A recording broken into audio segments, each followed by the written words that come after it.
Hello everyone and welcome to the stream. Hope everybody's doing well tonight.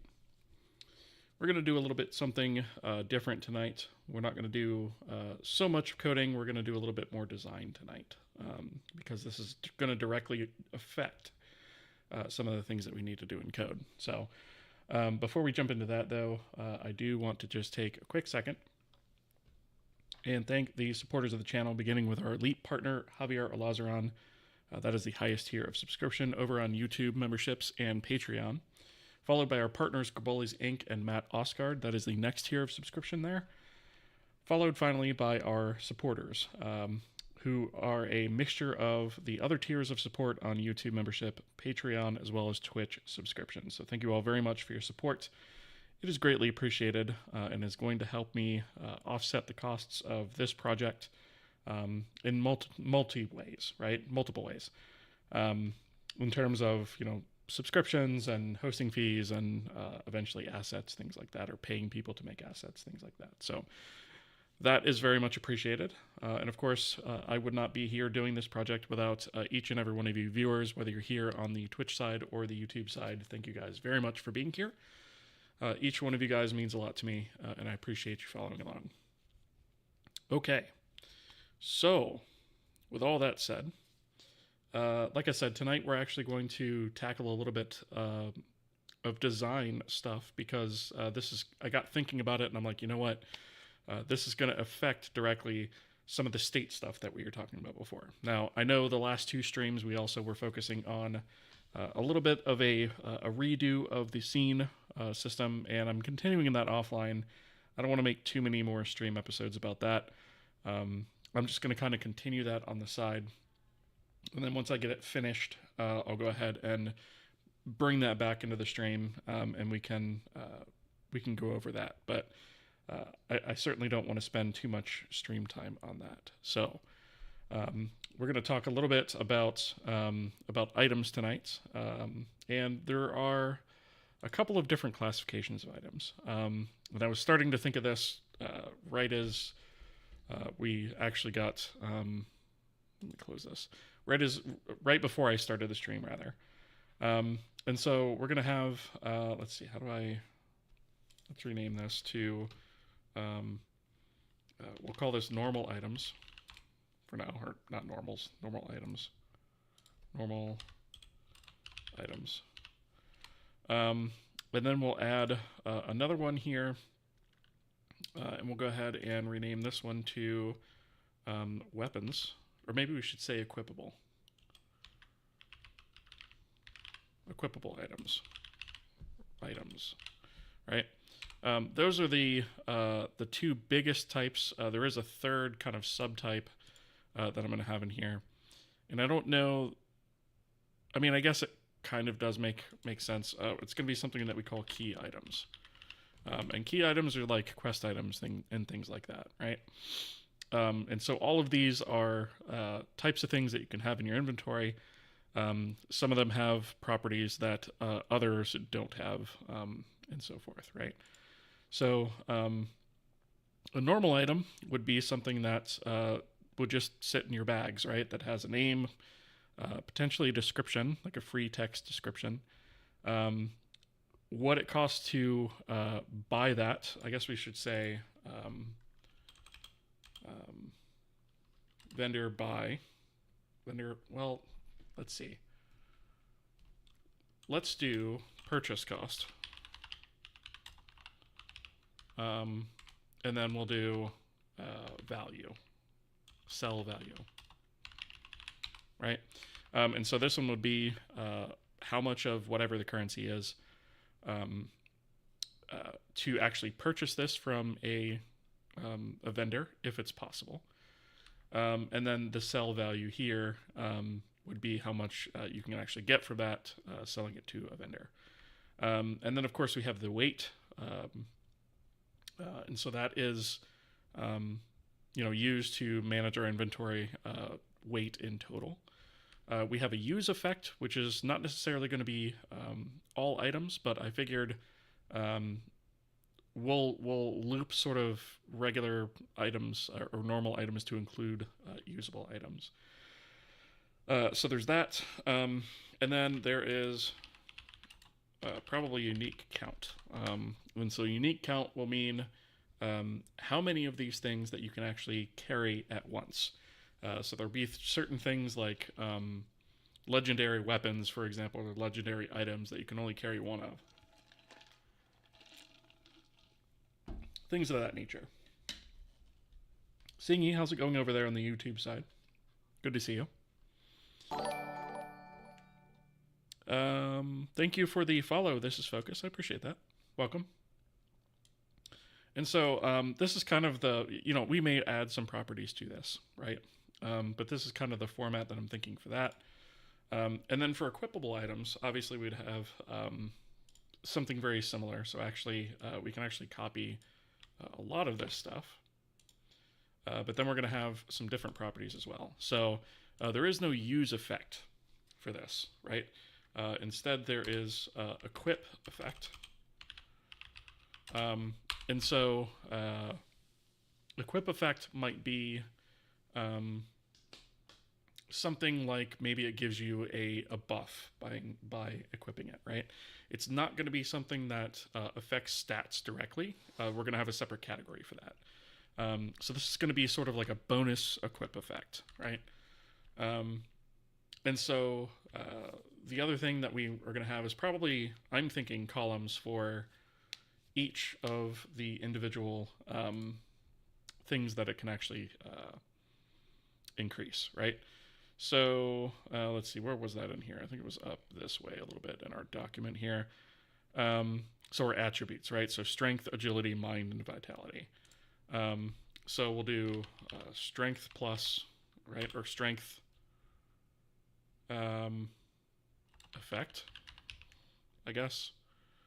What was it? Strength, agility, mind, and vitality, right? So agility, effect, mind, effect,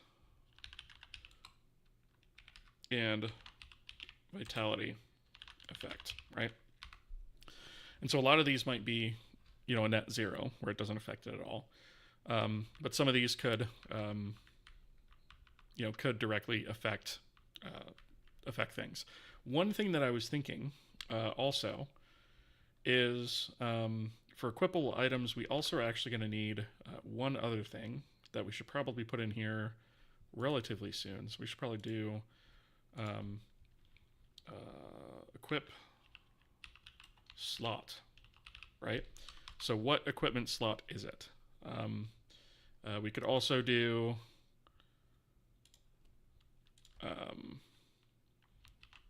item type, right? And so it's an equipable item, but equipable item type, right? Equipable, I guess we'll just say equipable item type. And so that would essentially be like, I guess it would be armor or the type of weapon, right? I guess it would be armor or weapon. And then maybe we have like a subtype. So we can do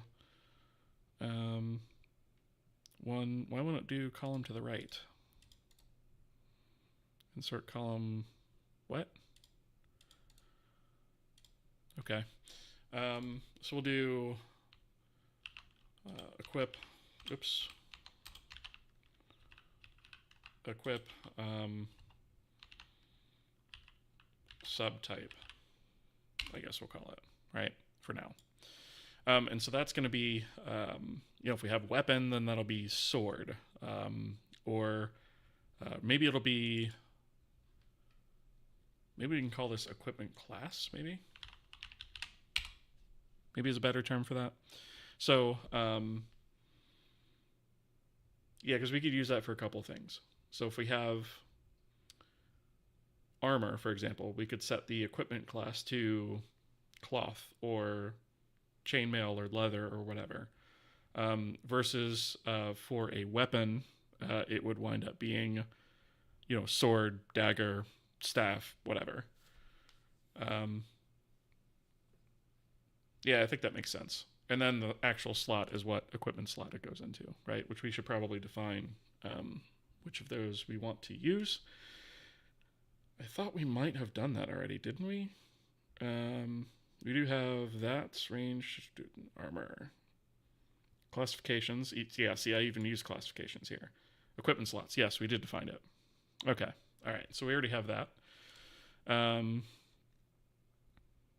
The only other thing that I'm thinking that we might have for this, well, there's two things actually.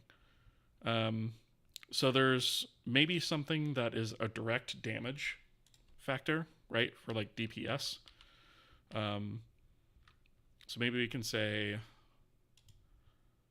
I don't know, physical DPS, right?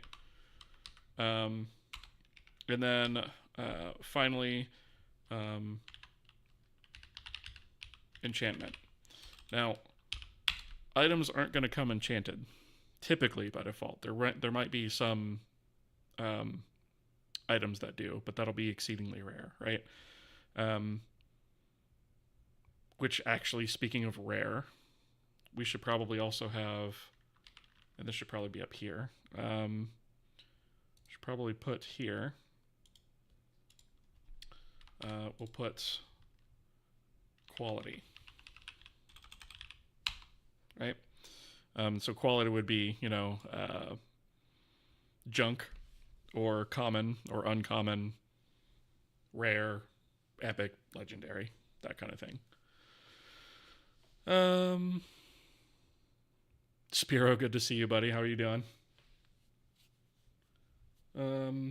So drop rate is actually not going to be included. That's a good question. It's not going to be included in the item definition.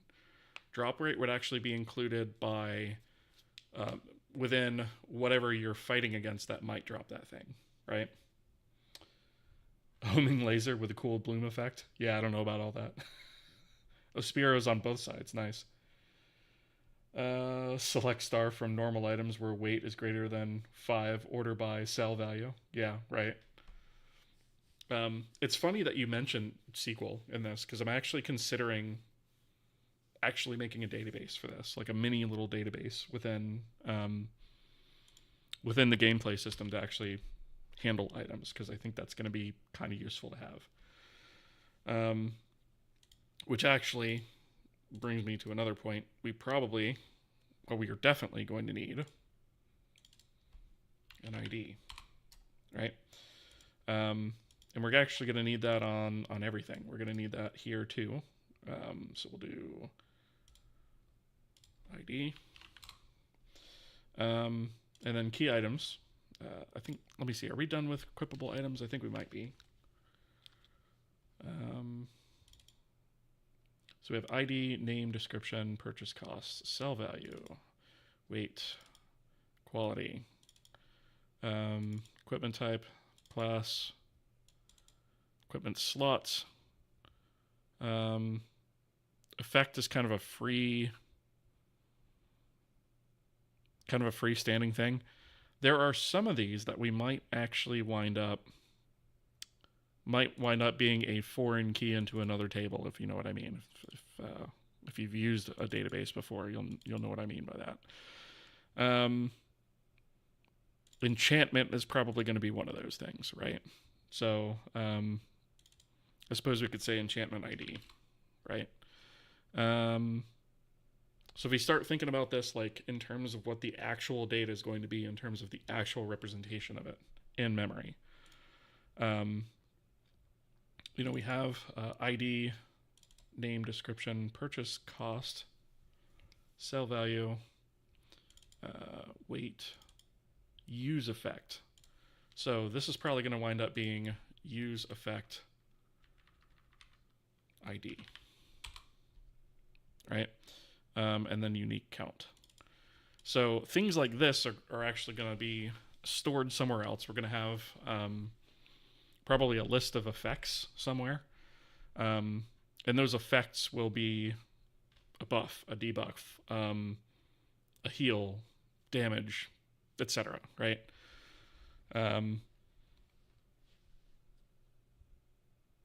Okay. So I guess that makes sense for now. Enchantment ID. When we go to, you know what? Let me do this. Let me actually do equip effect ID.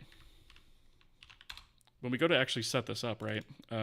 We're gonna wind up having the need to very quickly be able to query for this data. It's not something we're going to query every frame, right? But we don't want lookups to take a long time. So we need to think about, how we want to split all this stuff up. So I guess we could think of these things as like tables, right? So like we have use effects, right? So we might have, put this over here, rename, use effects, right? And this will have an ID and a name. And we'll think about various other things that it could do.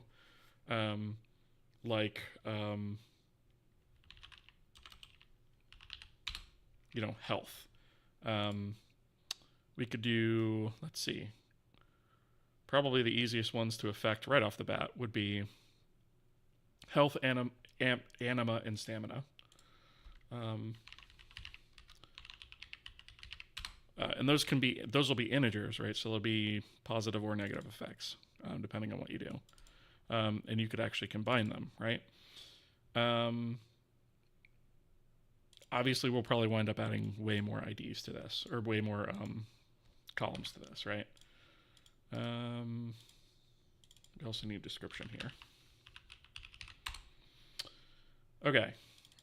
So, key items I want to talk about for a second. So key items are items that are specific to a quest, typically. So obviously, like most items, they'll have a name and a description, and of course an ID. And the only other thing that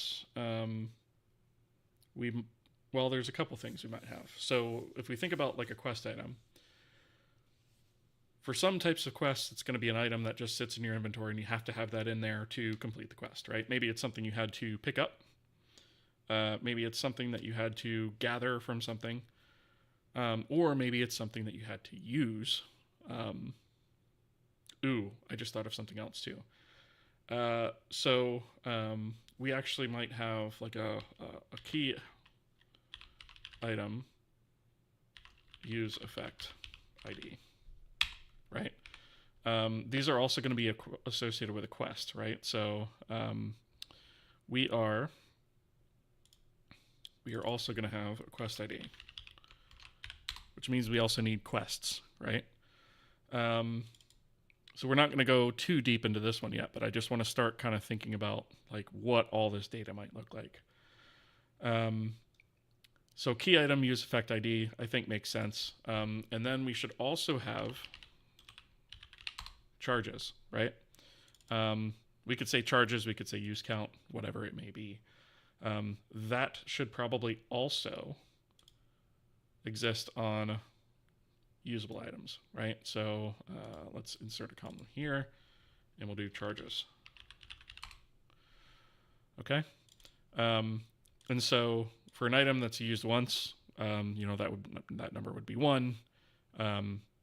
For an item that could be used multiple times, that would reflect that number, and then a number or an item that can just be used repeatedly would also have probably use a value of 0. I'm thinking for that. Another thing that I just thought of. And we could potentially put this under the use effect, but I think it makes more sense to be here. Cooldown. How long in seconds we have to wait before being able to use it again, right? Which means key items probably also needs to have cooldown. Right? And that is an item-specific property as well. So it makes sense to include it there. Now, equipable items, we're probably not going to have any like on-use thing there, I don't think. We could always add it later, but I'm going to try and keep this relatively simple and not do that initially. Okay. Spiro with the watch streak. Appreciate that, buddy. Much appreciated. Stamina thrown bars.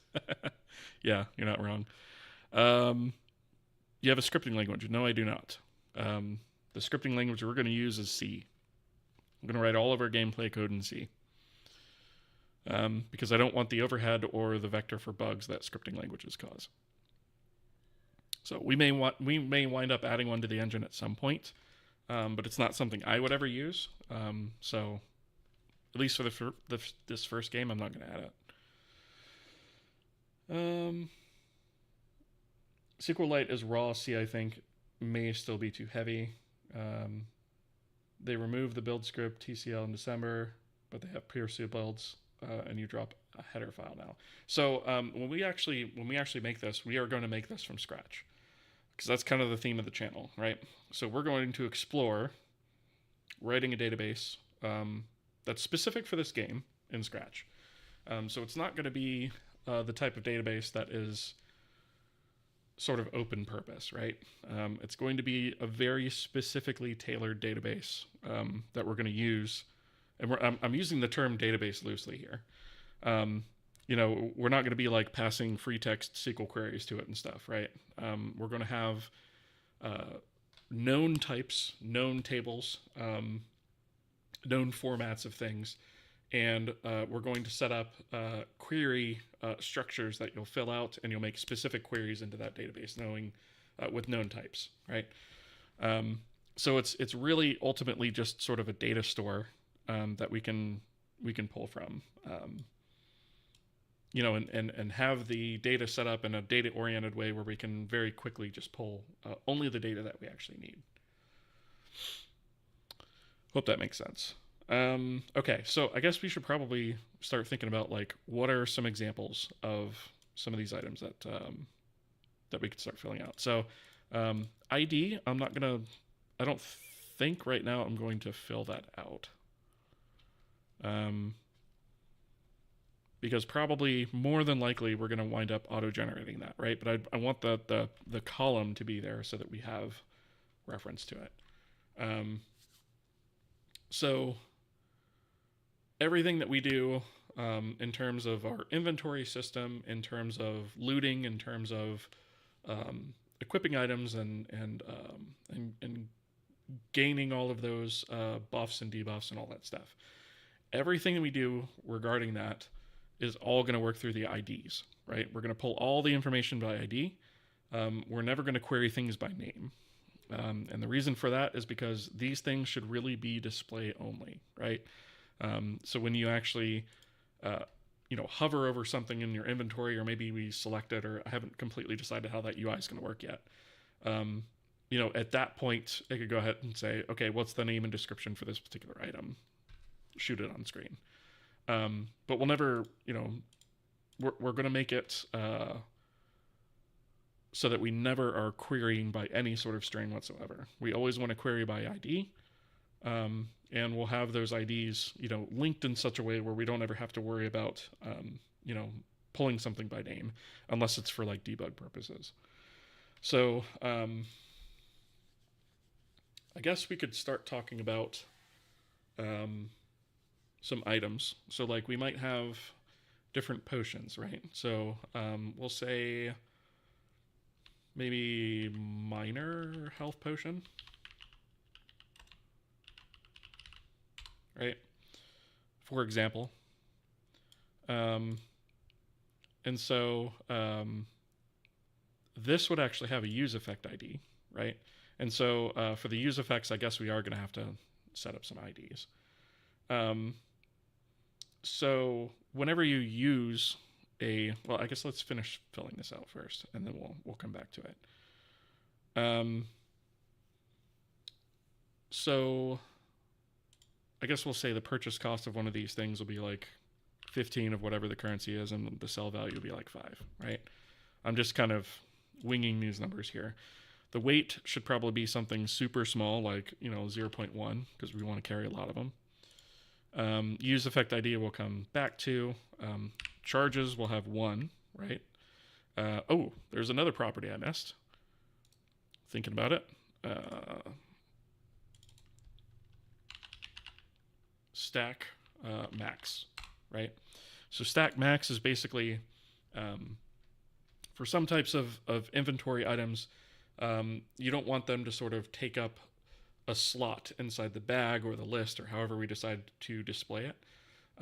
You don't want to say, I have potion, potion, potion, potion, potion, right? You want to say, I have 20 potions. And so the stack max will say how many of those, how many quantities of potions can we have in a single stack? And you might have multiple stacks of those things, right? So we could say we can carry 100 of these, right? The other thing that we could do is if we wanted to limit how many of these we could carry, we could also say 100, right?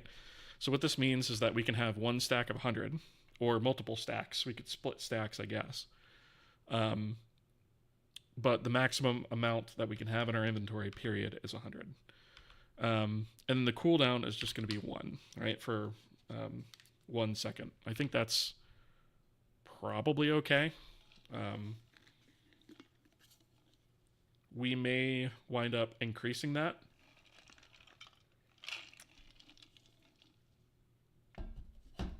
And we may want to balance the cooldown with how many we can actually carry, right?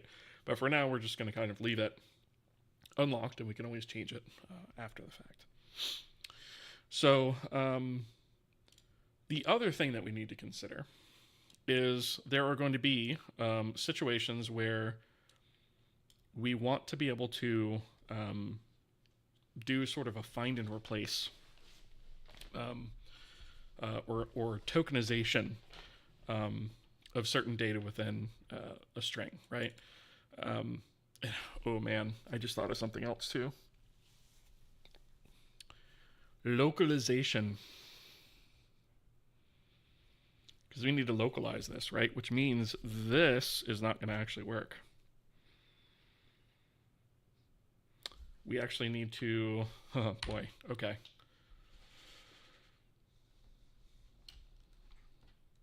So we can't put name and description right next to each other. Right? Okay. So I am going to have to define these. I guess that's fine. Name and description can't be here. Why? Because if I do this, then we're going to have one record of this for each language that we support, right? Which we definitely do not want. I don't want to have, one row per language for, just to support different names and descriptions per language. And what got me thinking about this is the find and replace, right? So description here might mean, or might be something like this. It might be heals 4, right? And then we can do use effect dot, I think health is what I said. Right? And whoops, crap. I hit escape and I didn't mean to. Heals 4. And then we can say use effect dot health. And so that would directly correlate to the use effect table health, right? So if we have a use effect ID of 1, and again, we have this name here, which is probably actually not even needed, now that I think about it. So let's actually just delete that column, right? And the description too, right? So, maybe we could have a comment in there or something. I'm not sure. But let's say the health that it gives is 20, right? And then anima and stamina are both 0, right? So this ID1 use effect would have health as 20. And then when we come over here, we say use effect ID is 1, right? And then so when we go to build out this query, we say, okay, well, we have the use effect 1. What's the health of that? Pull that as well, and then make that part of the description, right? And so we could fill that in, as part of the query as well. That's something we're going to have to think about. That being said, this is kind of what got me thinking about localization, which is something that we absolutely want to support very, very early on, right? We want to support, even if we don't wind up using it for this first release, which I think we're going to. I really want to, right? For example, I want to support Brazilian Portuguese because I know we have a lot of Brazilians out there that watch the stream. So, the position of this use effect.health will be different per language, right? It's different for Japanese, it's different for English, it's different for Brazilian Portuguese, I'm sure. And so we are actually going to have to do lookups, right, for name and description. And I guess these things could probably be, they could probably be paired together. Name and description could probably be paired together. And then we'd have like a name description ID that we'd look up, right? So we'd have another table over here. And let's call this one name description, right? And so this is going to have an ID and then a name. Actually, no. It's going to have, let me think.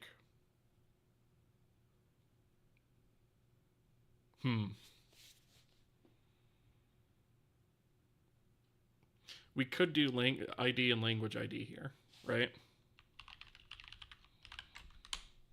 And then we do name and then description. And then we just pull, from this table based on both of these, right? We'd have to have both of these. So if we had like languages,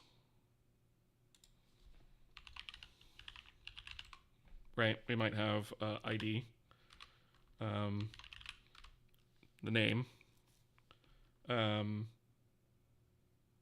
then maybe, actually that's probably it, I guess, right? Or maybe, I don't know. So we'd have one for like English, two for, do I have an IME installed? I forget. I don't think I do.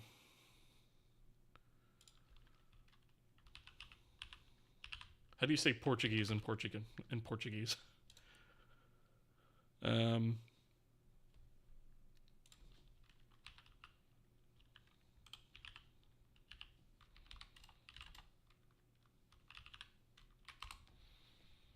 Right, because I would want to use,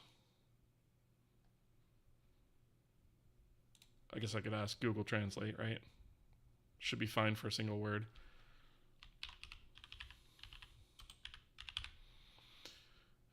So Portuguese.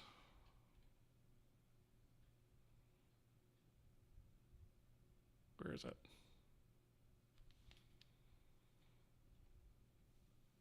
Portuguese Brazil, right?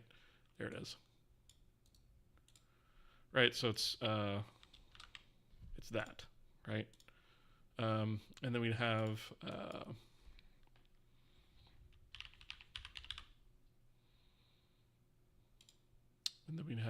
and since I can't type it out on here because I forgot to install my IME, we'll use Japanese as another language, right? And that looks like this, right? And so that would be the language ID. And so what we'd wind up having would be, something like ID 1, language ID 1, and then we'd have health potion, right? And didn't I have, do I still have this over here? Yes, I do. I'll just copy this. All right.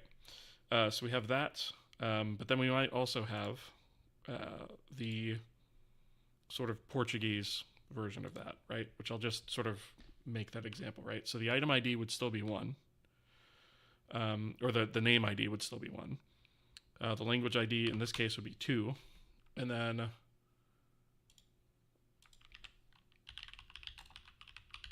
again, I'm just going to ask Google Sensei what this should be. I would obviously make sure that this is correct, right? And then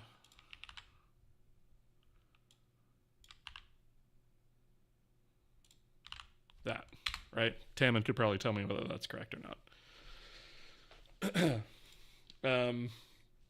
And so this is kind of what we would have to do, right? And so I guess I could just do this to Japanese too while I'm in here. So Japanese is actually a really good example of this, right? In Japanese, the string is actually in a different location, right? So the use effect health comes first in Japanese. Let me do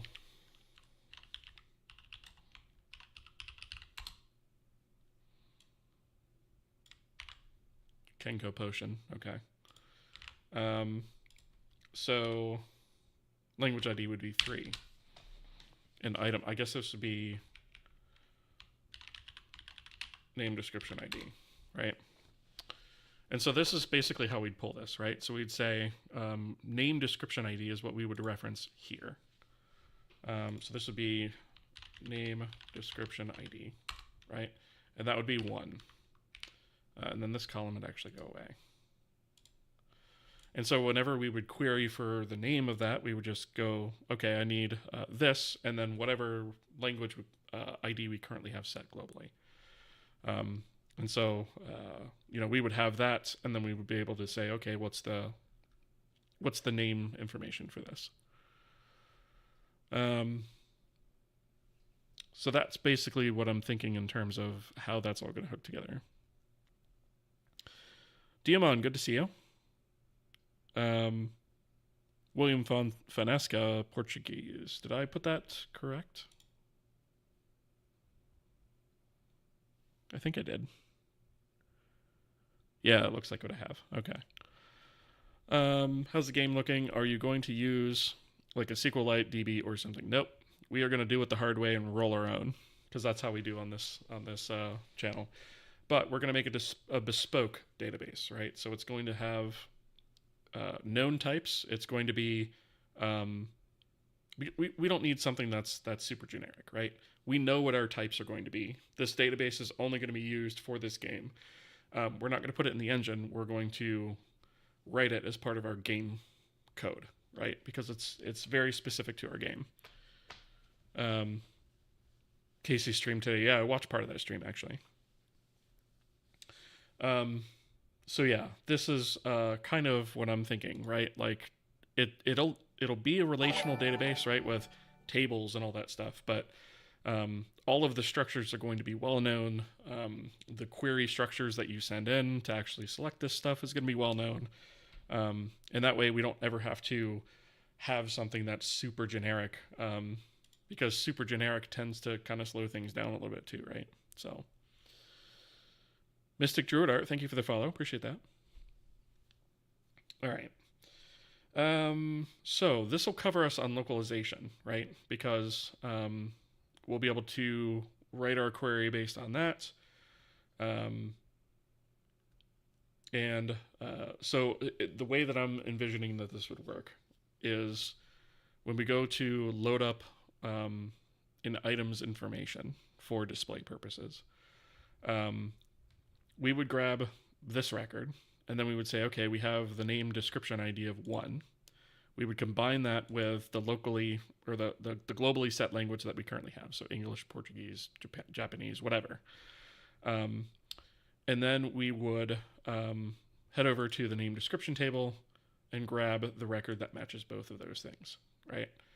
And that would give us that.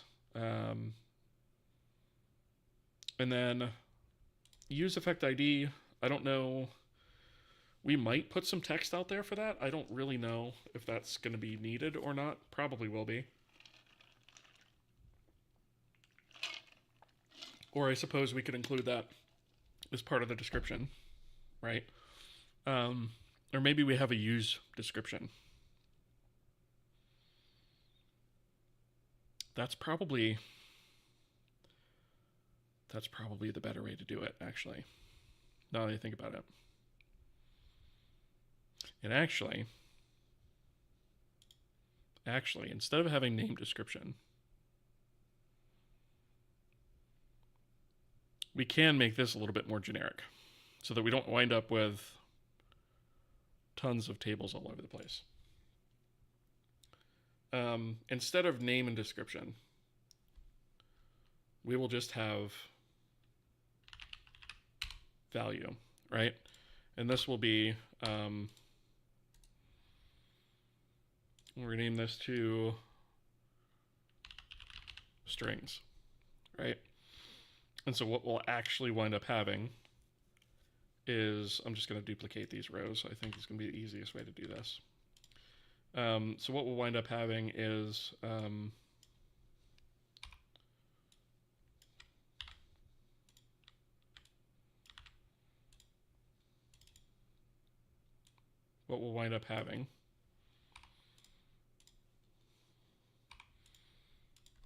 is that, right? And then these will all be 2, right? So that way we can actually just say name, I guess it'll be string ID. Oops, string ID apparently. This is a little bit more generic, and this is one of the cases I think is okay to keep it generic, right? Because we're going to need strings for a lot of different things. So when we look at normal items, we'll have name string ID, right? And then we'll have description string ID, right? And then we can also have, we have this use effect ID. We can also have a use effect string ID, right? And that'll just allow us to kind of have a separate little thing that's separate from the description that says what this does when you use it, right? So maybe the description can actually just contain some other sort of text. So maybe our description string ID will be 2, and then we'll create another one for 3, right? So maybe maybe what we can do here is we'll actually take this and put that there and change these to 3, right? And then we'll just change this one to be like something a little bit more generic, right? Or I guess we don't even really need it, but a description would just be like some extra little blurb of text that gives, you know, some additional context, right? Maybe it's a, you know, something like it's a little beat up, but it'll do, right? And that would just show up, you know, in the actual items information, right? And if it has it, it has it. If it doesn't, it doesn't, right? So I don't know that that's the text I'd want to use, right? But like, it's something that we could use for just additional little bit of context. I'm not going to do that for the health potion, but we might do that for some other stuff, right? So what I'll do is for this, we have the description ID to 2, the use effect string ID. So most databases you would do null, right? I'm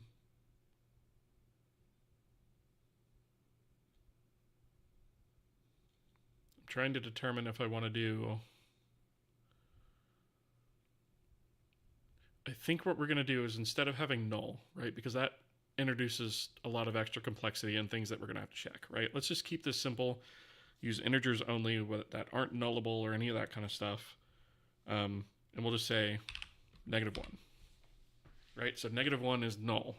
If you've used the database before, you know that 0 is not necessarily the same as null. So the idea of -1 is basically, or anything I guess less than 0 for an ID is just going to be considered null.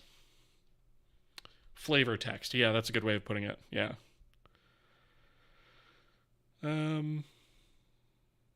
Adding new languages will also be easy. Just make a new file. Oh wait, I missed a message. Let me see. Missed a couple messages actually. Thanks. I'm learning how to code in Unity C#. Enjoy listening in, maybe absorbing some knowledge. Awesome. I hope you do. This is quite a bit different than that. Like, we're using a custom grown engine here, and we're just doing design stuff tonight. But I feel like this is kind of valuable things to think about and design ahead of time. Suggestion: would it make sense to architect it so that name description table is there per language, so that you don't even have to query for a specific combination?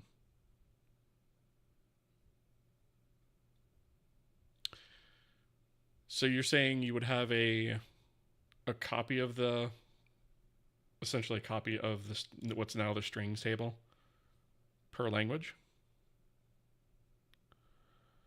Why not just do string ID English Chinese instead of doing 3 rows for 1 word? First time chatter, basically. Welcome, by the way. Basically, a strings table per language rather than one table with all languages. We could do that. And then eliminate the language ID from, at least eliminate the language ID from here, right? And I guess what we could do, actually, thinking about this from a memory perspective, because we're always going to be pulling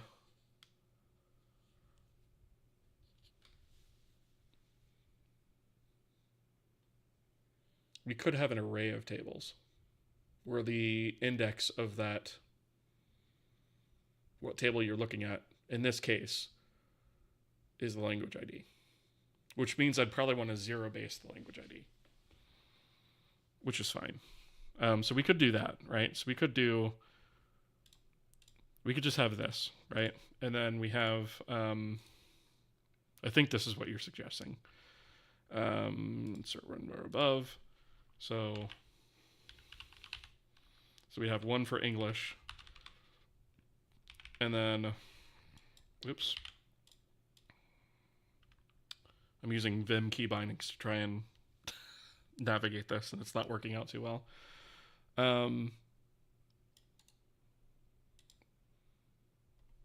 we might have, I guess I could do it, since this only has 2 columns, I could just put it here.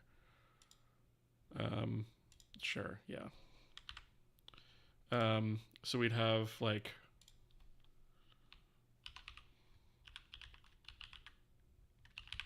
Portuguese, I think is what we're saying is number 2, right? So this would be 0, this would be 1, and then we'd also have Japanese, right? And so what I think you're suggesting is basically that we do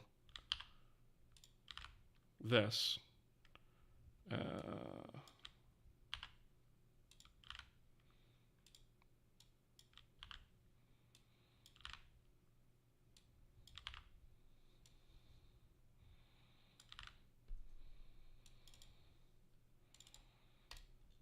I understanding that correctly? Yeah, okay, I thought so.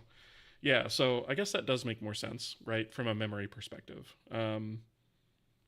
It'll save us some lookups within this too. So we could actually just, I guess I'm gonna have to take this and overwrite that and then delete these. There.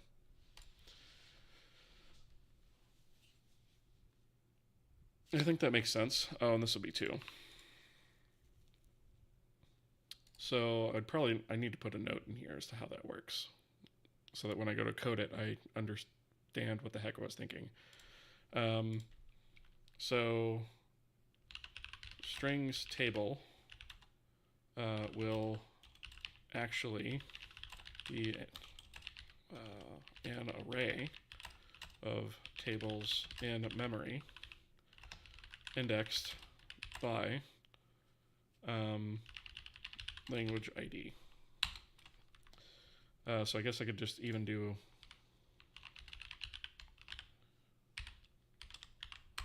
language ID equals 0, language ID equals 1, language ID equals 2. That'd probably make the lookups faster too, actually. It's a good point.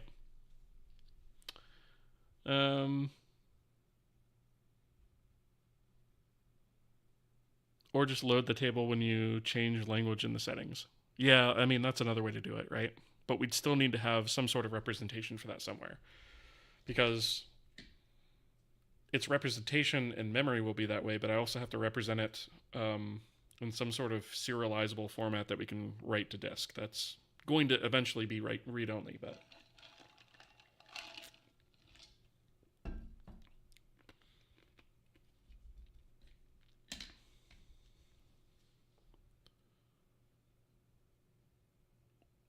So let's see. Spiro's basically saying this. Let me copy this and put it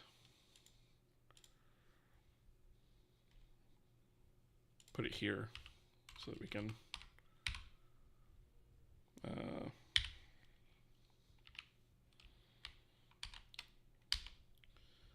so Spiro is basically saying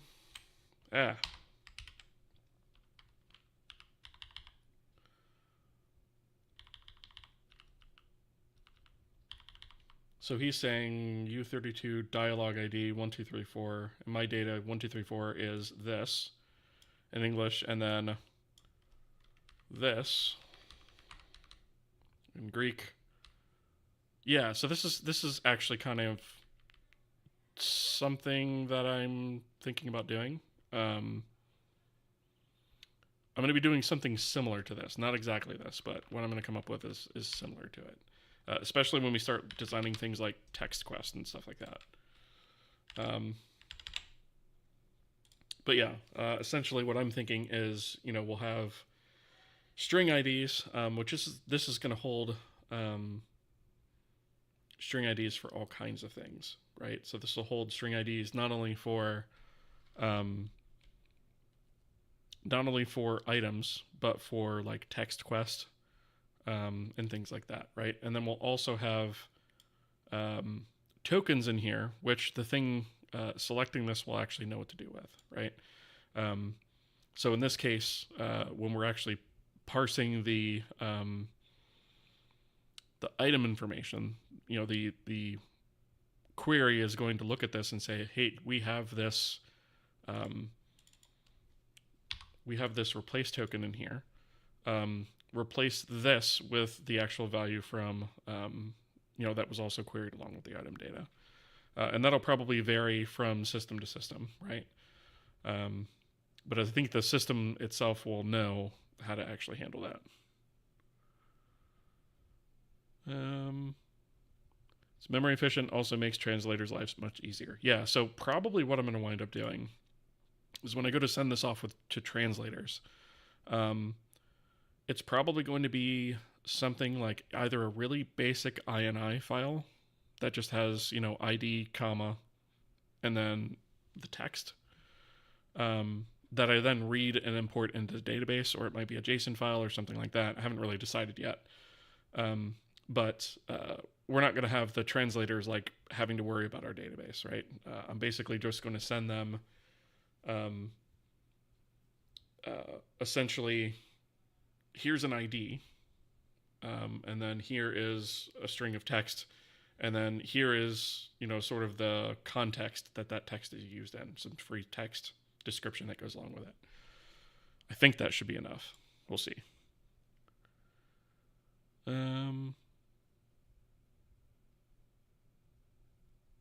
I was thinking of one table with 4 columns: string ID, English, Portuguese, Japanese. That way you don't have to worry about trying to make sure every word has the same string ID.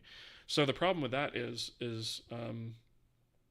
if I wanted to add a language down the road, that becomes a little bit harder to do, because then I'd have to go through and add another column and jam all that data in there that way. Whereas this way, all I have to do is just add another index into the array and then import the data to it, essentially. My job, I had to do some work for creating tables for different languages, and the translators thanked me for using the table per language. Yeah, I mean, I see where that makes a lot of sense. And when I go to send this off to translators, it will definitely be probably not even a table, honestly. It'll be, a large file with, it's separated into what tables all this stuff goes into with some context there. But yeah. Tammin, good to see you. How's it going? Also, in memory and file reading, the speed gets bad the more languages you add. Yes, but that won't be the case if we split it into an arrayed setup like what we have here.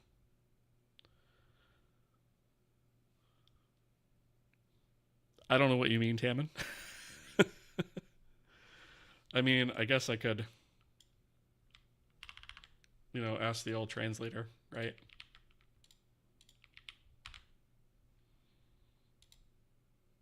Oh, are you really reading Health Potion? Yes, you are. Yeah, so we're just talking about how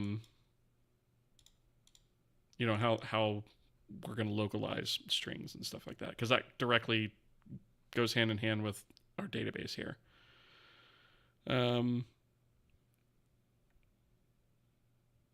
You meant for the columns per language in one table ID. Yeah. I figured that's what you were talking about. Okay. So in this case, we have our normal items. I think, have we done most of these fields? I think we have. So we have a name string ID, a description string ID. So those would pull from the appropriate table based on what the current language is set to. And then use effect for a potion doesn't have anything, right? So I think that makes sense. They're one charge per potion, right? We can have a stack of 100, and we can have a max of 100 in our inventory. And then cooldown is 1. Now, stack max is something I haven't completely decided if we want to actually support or not. And what I mean by that is, do we want to be able to support splitting stacks of items? So like if you have a stack of 20 potions, should you be able to split that into 2 stacks of 10? Does it matter? Should we support that? I don't know yet. So this may or may not stay, right? Oops, what did I just do? Okay. Are you adding languages at some point? Yes, I'm thinking about language support, right? Because when we start talking about item descriptions, names and stuff like that, obviously languages start to come into that. So what we're doing is we're building this with it in mind that we will support multiple languages. And I'm going to implement everything in English first.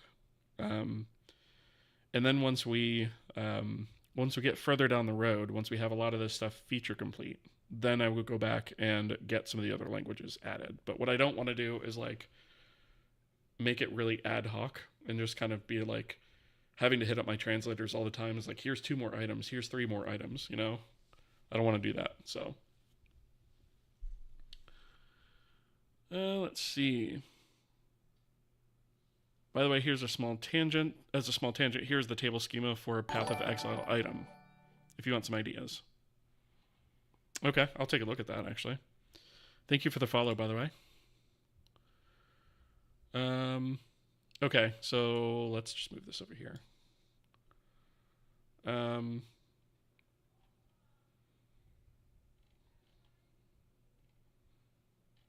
Did it not? Okay, here we go. Yeah, so see, they have a lot of different stuff in here. This is way more properties than I would ever need, but it looks like it's kind of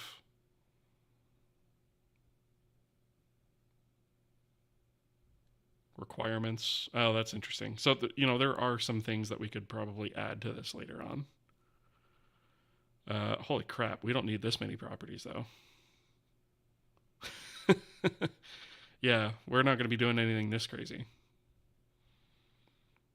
But yeah, it's interesting to think about for sure. Okay. Yeah, that's quite a list of properties. I'm going to hang on to that though.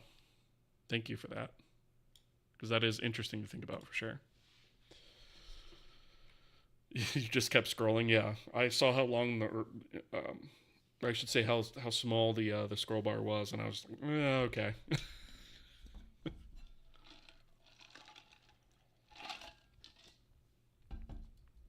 Okay, so that handles normal items for us. Um,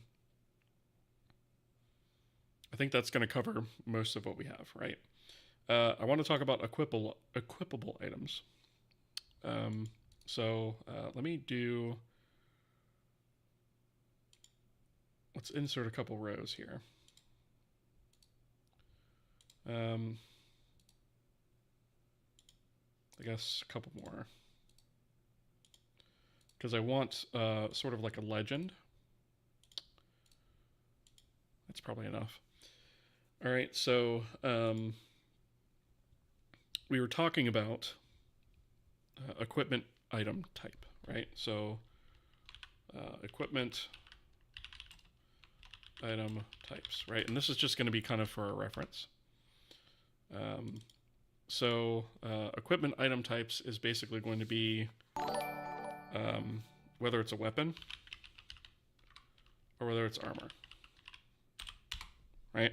I think that's all that's going to be there. Equipment class is going to be a couple things, right? So equipment class is going to vary based on equipment item type, right? So there's going to be, I guess we'll do weapon equipment class, and then we'll do armor equipment class, right? And we'll work out the table structure of this later. I'm basically just trying to sort of work this out in my head. So these we actually have. We have a lot of stuff, which we may actually want to reduce this list because this is actually kind of insane. So I guess I can put in.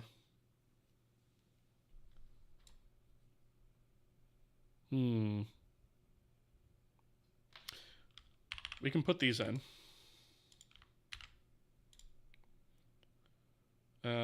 And then we can put in spears, polearms, I guess is another one. And this is not taking into account single hand or dual hand, right? These, which we're going to need probably a couple more rows for. Can I do this? Yeah.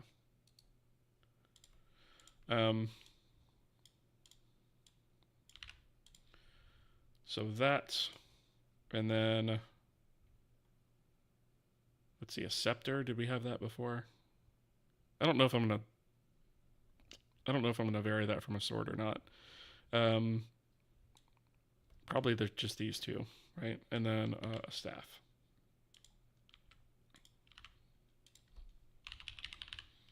Probably going to wind up reducing this list, but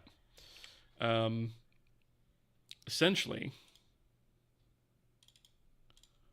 these are all the different types of weapon equipment classes we can have, and then the equipment slot will actually determine whether it's one-handed or two-handed or whatever, right? So we'll come back to that. As far as equipment, armor equipment class, I think we said that the armor is going to be pretty straightforward.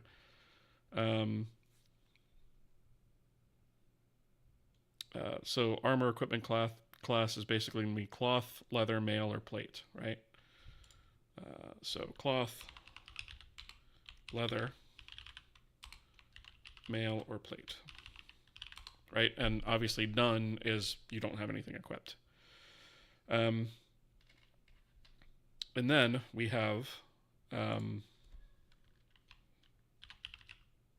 equipment slots, right? And obviously these will eventually all have to have IDs of their own, right? But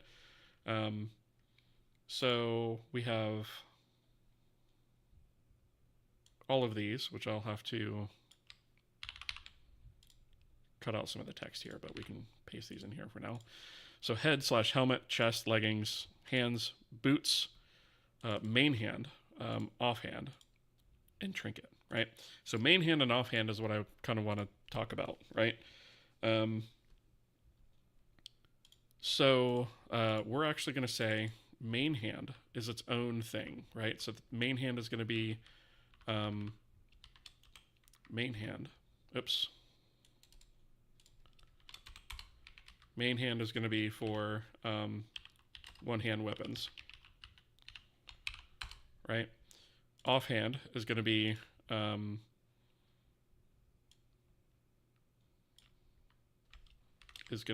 this,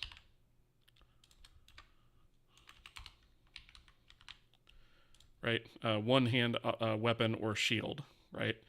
And then we're also going to have another one in here, which I'm actually just going to take this and move down here. And we're going to say two hand, right?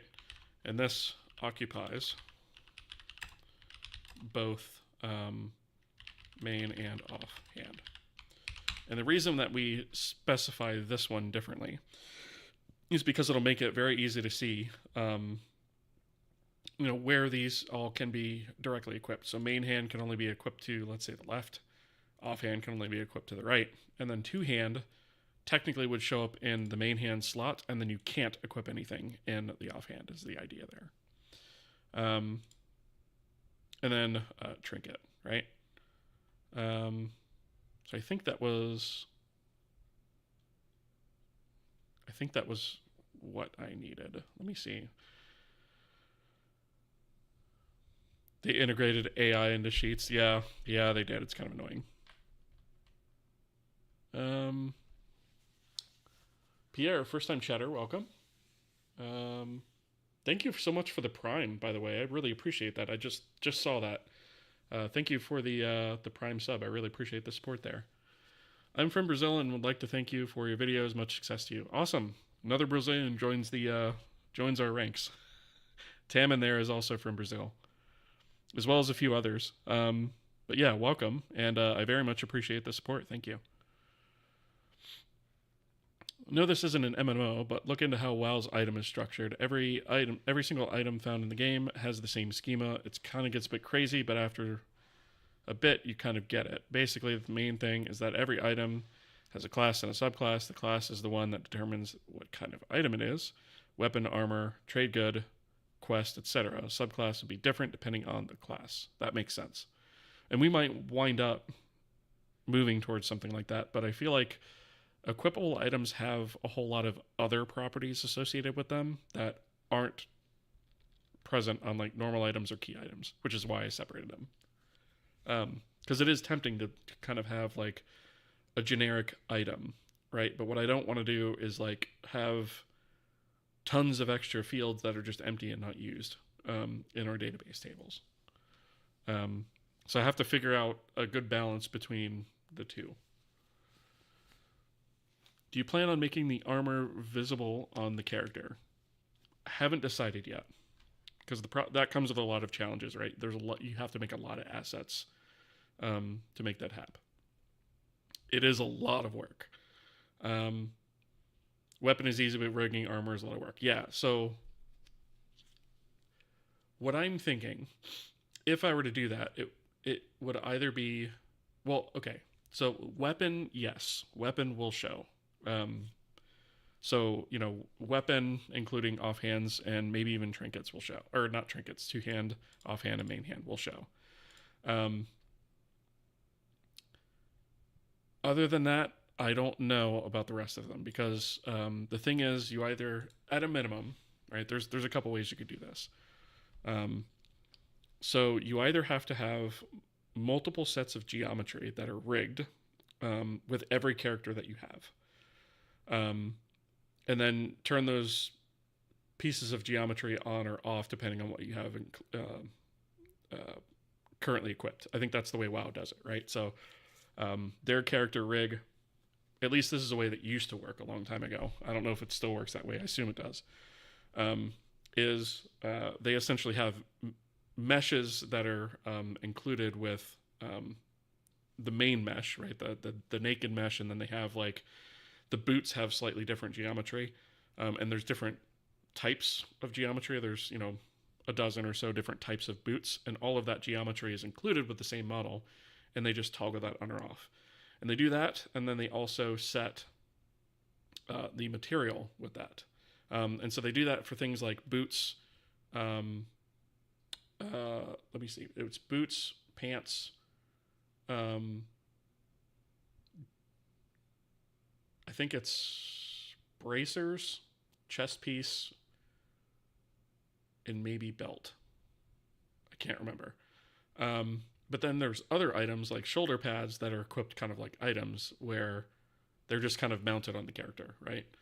The helmet is just kind of mounted on the character. So it really highly depends on what it is that is being done. But it adds a lot of work to support that, right? So initially my plan is to only show the different weapon. And a lot of RPGs do that, and I think that's probably the way we're going to wind up going. Because otherwise we're talking hundreds of assets just for equipable items, which is just not really worth it, I don't think. It's only a lot of work if you make it a lot of work. Armor could just be a different texture. So there is that, right? But the problem is like that only will take you so far and allow you to do so many things, right? There are a million options between texture and fully rigged armor. Yeah, I mean that's the thing. Like there's a bunch of ways to do it, right? There's a mix too. So some of it could just be texture swapping.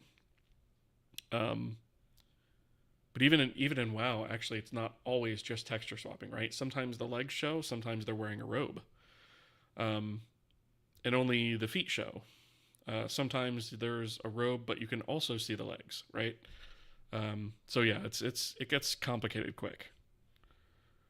I probably won't support robes, period. Like being visual. It's just no. Seems like a lot of work. Okay, yeah, here we go. So here's a list of WoW items. This is what I want to avoid, right? Look at the number of properties on an item. Like, holy crap, right? This is what I want to avoid. Because the problem with it is when you set it up this way, every single item has all of these fields, whether or not you're using them, right? Which is incredibly wasteful. The flip side is if you split this up into a bunch of tables too, that becomes very tricky to query as well. Now, I don't know what kind of database they're using under the hood. To be honest, I haven't looked into it, but this is I'm definitely not going to go anywhere near this complicated for sure. But yeah, thank you for that link. It's definitely useful to see.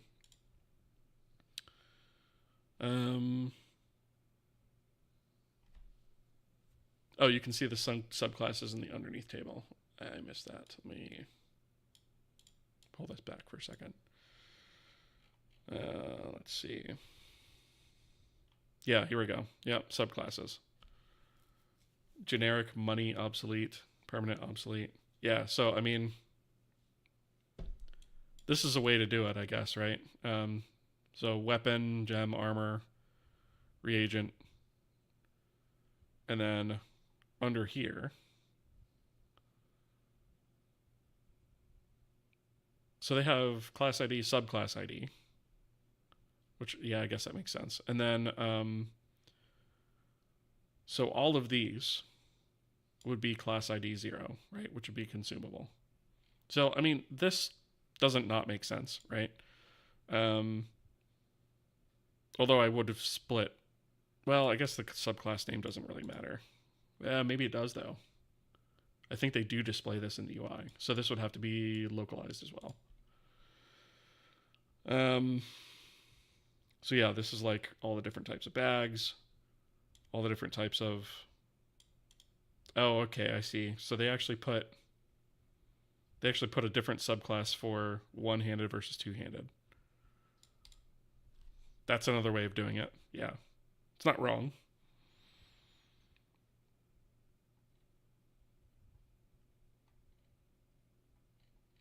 Yeah, I mean, this is a lot of subclasses, right? And we're probably going to wind up having quite a few of our own. But it's interesting to see for sure.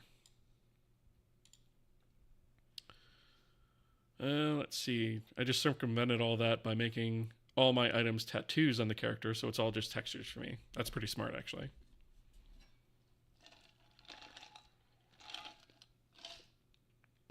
So we might wind up doing the classic sort of JRPG thing where you can equip the items, but it doesn't really affect it visually, except for the weapon, which is probably what I'm going to wind up doing, to be completely honest, because I'm by myself on this, right? Let's see. Elisar, good to see you. I haven't seen you in a bit. How have you been? I have a general question. If I were to want to try making a 2D game without an engine, I know it's maybe not the most efficient, but I enjoy the process and the learning opportunities, which is plenty of reason to do it. What would be your recommendation, your recommended rendering framework for that? I've been tinkering with SFML, but also hear a lot about STL2. Yeah, so Mystic Druid Arts, keep it simple, simple, simple, then build on top of it later is 100% true. Both for what we're talking about here and what you're talking about. It's actually relevant to both. But I've used STL2 in the past as my windowing system, and then just used OpenGL to actually render my graphics with. So that's probably going to be the simplest thing for you to get up and running with. That would be the way I'd do it for 2D. Just use OpenGL. I hope that makes sense. I know they do have a way to sort of render stuff as well in 2D, so you could look into that. I never used it. I always just used GL, but I hope that helps. Okay, so let's see. How do we want to do this? Okay, so I think this is all the equipment slots.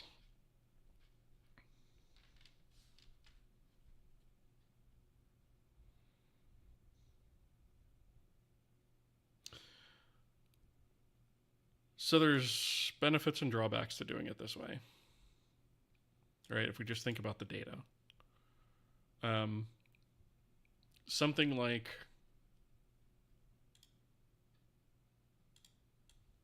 Pull this back over here again. So something like the... Wait, nope, this is the wrong one.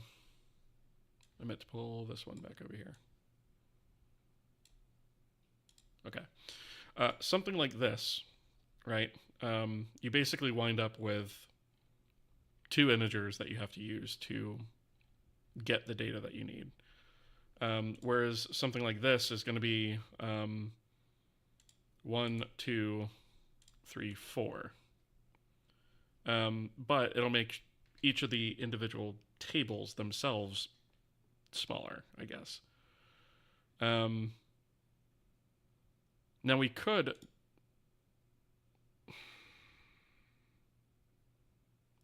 reduce this, right? Because we only have 2 of these item types, right?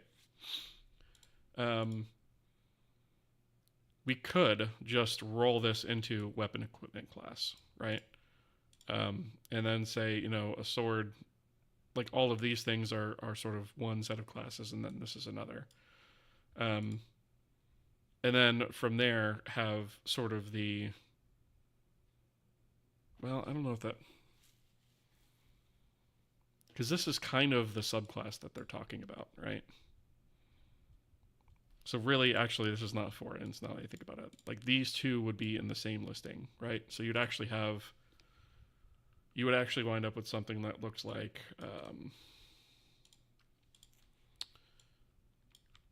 that looks more like this, right? Let me see, how can I make this a little bit more obvious that it's a separate header? I guess I could do that.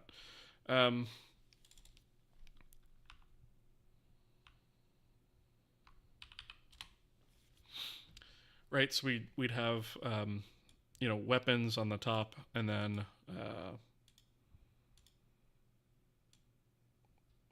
we'd have armor at the bottom, right, for example. Or we could do the opposite. And so that would completely eliminate this. And then we could just take these. Can I do this?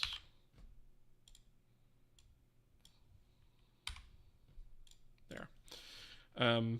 So that really reduces it down to 2, right? And then we could reasonably say, if we wanted to make things generic, we could add the other item types into here, right? So just the type of item here. I don't know that we need to do that. I still think we should probably keep these as different items for now, because I don't want all of these properties to exist for all items, right? I think that's kind of overkill. There we go.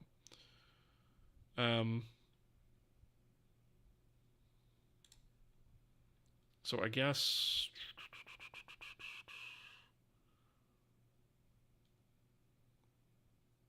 we're realistically talking about, if we get rid of this, we're realistically talking about 2 integers if we went this way. So we would have just a weapon class, or I guess it would be an equipment class, and then an equipment slot.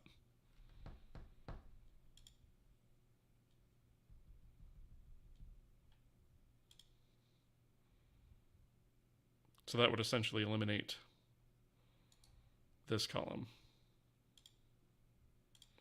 So you'd have equipment class and equipment slot. And then whatever effects and stuff. Could this just be one enum?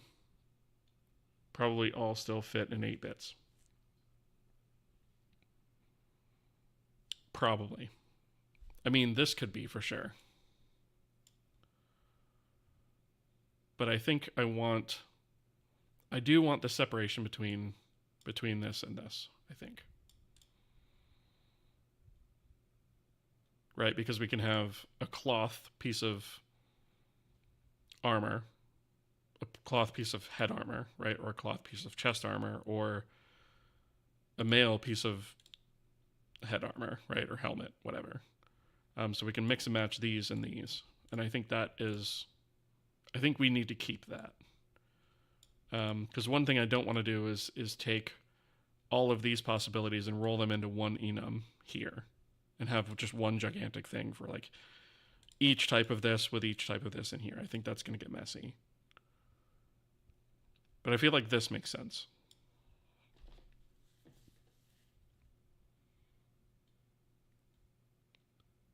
Cloth helmet, leather helmet, mail helmet. Yeah, that's going to get really long, right? In the equipment class enum. Yeah, I see what you're saying. Like, but then, you know, I would also have to have, for example, main hand sword, offhand sword, two-hand sword. You know, and I'd have to have one of those for swords, maces, clubs, axes, daggers, like all of these different things, except for, I mean, this would probably always be two-hand. This would be two-hand. This would probably be two-hand. Gun, depending on the gun, could be one-hand or two-hand. Wand would be offhand. This would be offhand. Staff would be two-hand, right? So there's some of these things that would only be one or two-hand, but there's some of them that could be both, or all of them, especially like swords. There are only 4 types of... Are you talking about for armor? Yeah, there's only 4 types. But what if you want to wear cloth pants on your head? It's very funny. I mean, maybe I could make it a cheat code or something, but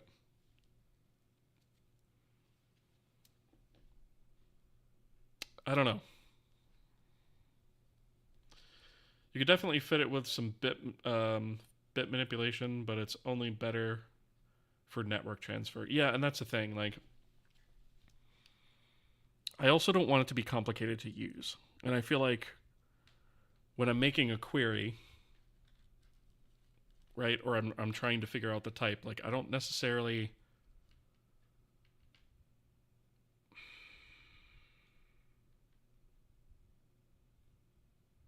I think maintaining the separation between this and sort of and this, I think makes sense.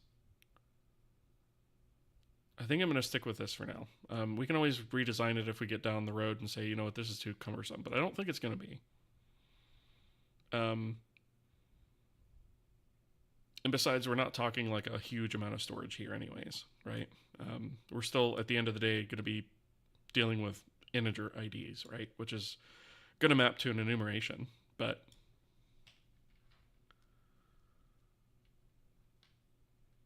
if POE can have 200 fields, you can do too. Yeah, exactly. Like,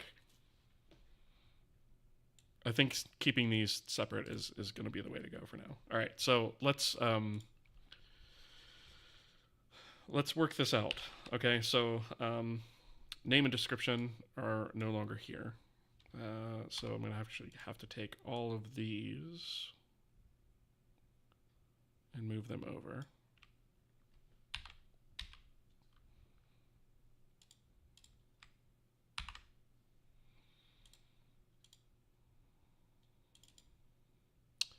I'm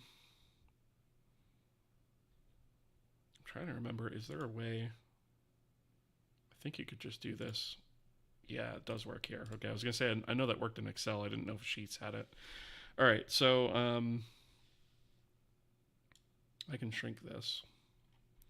Right, so I guess we should put up here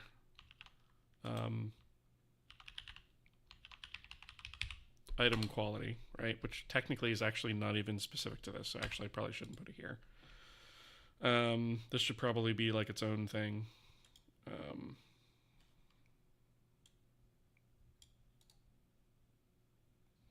So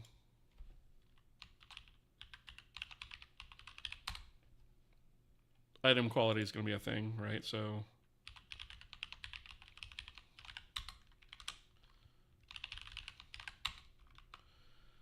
so item quality is basically going to be I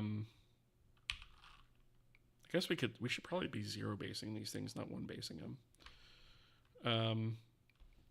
So we'll have, I guess we should update our strings table, right? So for now, I'll put in, I'm not going to bother putting in all the translations right now. So we're going to have junk, and then we'll have common items. We'll have uncommon, rare,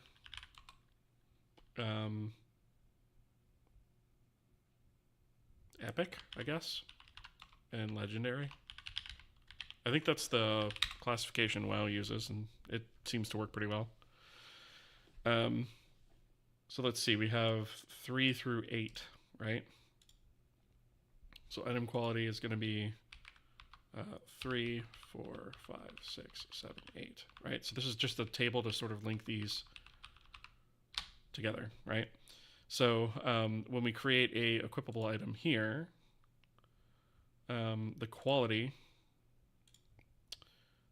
is going to be, I think it's 0 is going to be for our first one. I'll show you why here in a second. So quality is going to be 0. Weight's going to be 1. Sell value is going to be probably 1. Purchase cost will be 5, right? And so let's see, we don't have, oh crap, I need another column in here, don't I? Yes, I do. Let's see, insert column left. So name string ID. And I need another one actually. Insert column left. Description string ID. So what we're going to have, if we go back to our strings, is we'll have ID 9 will be the name, which will be Rusty Dagger. And then we'll put a description in here as well. We're going to say pitted, heavily pitted, I guess we'll say. And as sharp as a spoon, right? And so we'll use that as the description. So it'll be 9 and 10 that we want. Equal items, here we go. So it'll be 9 and 10, right? And then the equipment class, so I guess we'll have to actually put IDs in here just so we have some sort of reference.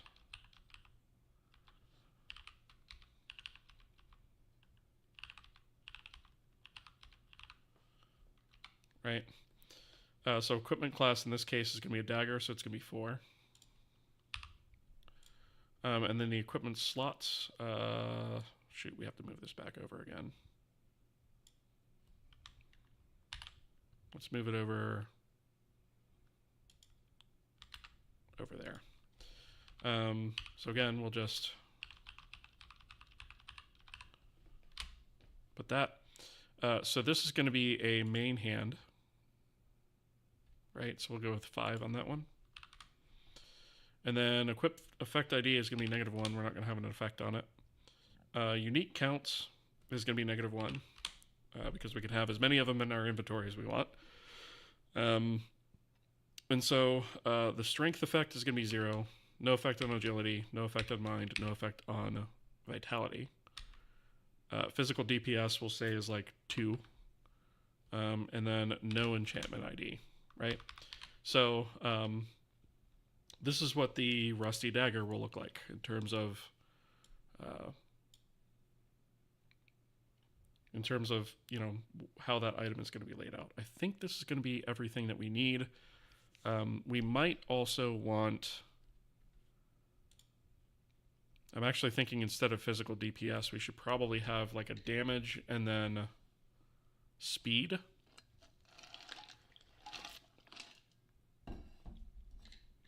Can something be both main hand and offhand equipable? It's a good point.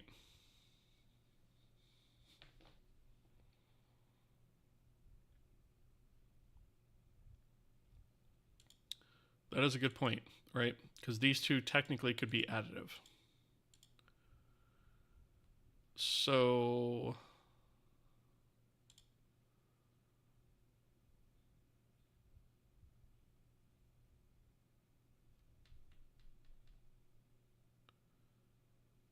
I think, oh, you know what? I think I actually know how I'm going to handle this. Let's take these two.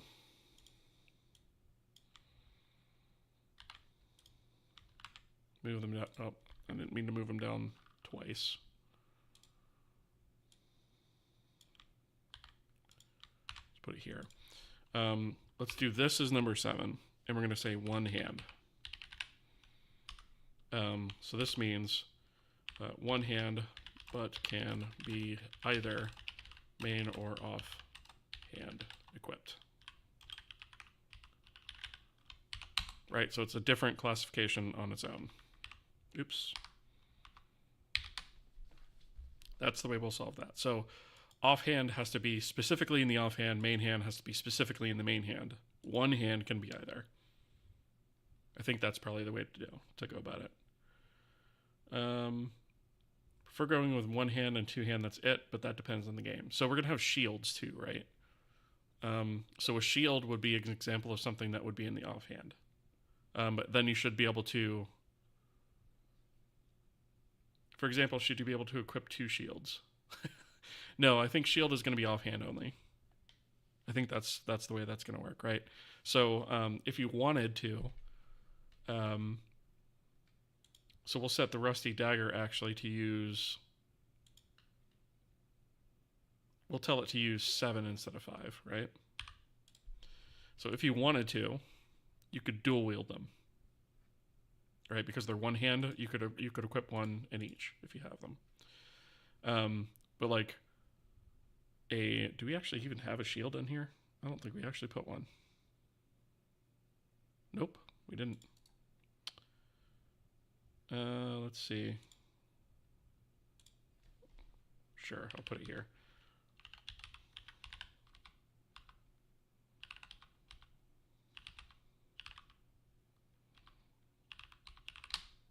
Okay.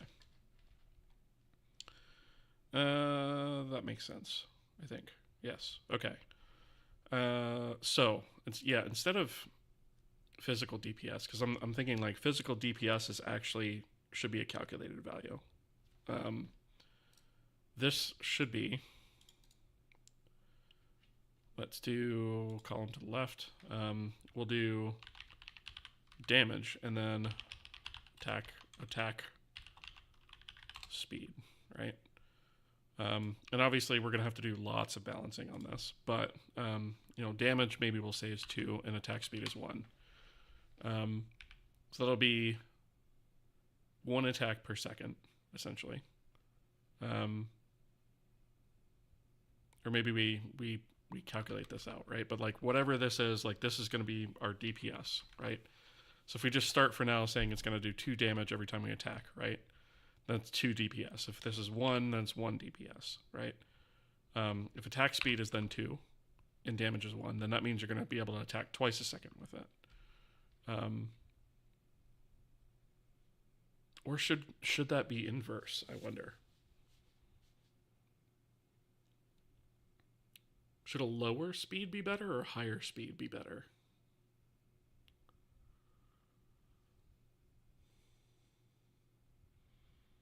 Yeah, I mean, so damage, like, this doesn't have to be an integer, right? This could definitely be a float, to your point, right? So we could have, like, like 1.5, right? And then attack speed is, I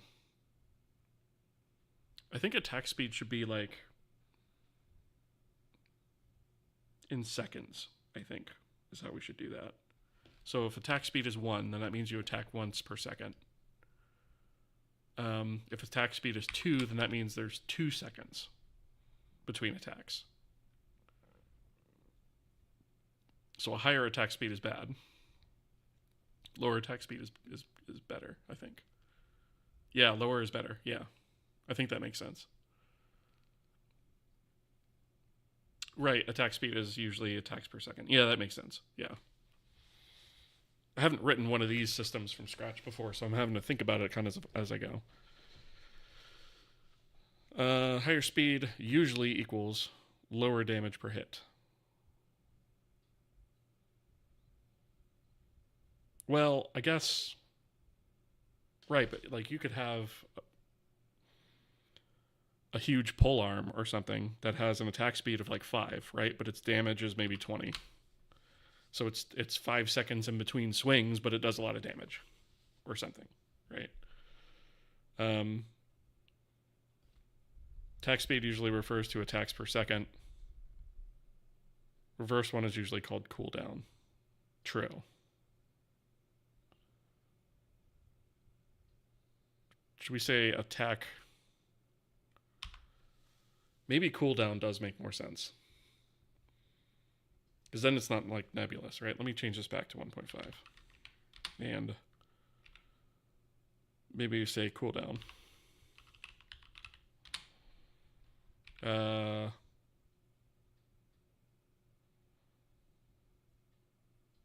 I guess that would be attack cooldown.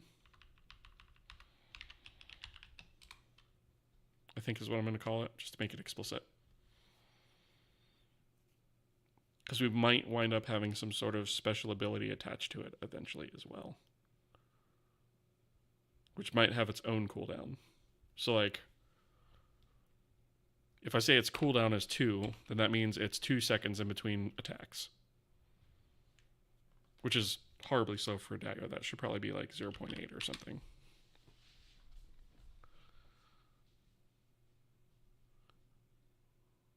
Attack speed of 5 would usually mean 100 damage per second. So DPS essentially here would be 1.5 times 0.8, right? You were talking about the previous example I had where the damage was 20 and the attack cooldown was 5.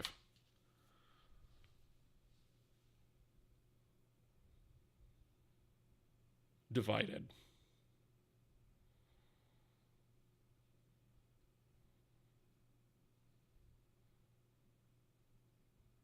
So yeah, okay. So I guess we need to determine like what's the better way to handle this, right? Do we do attack cooldown or do we do attack rate?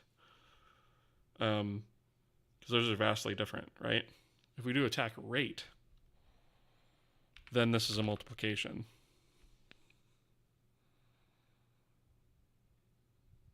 Attack rate. 1 divided by cooldown is attack rate. Yeah. So in this case, our actual attack rate would be 0.2.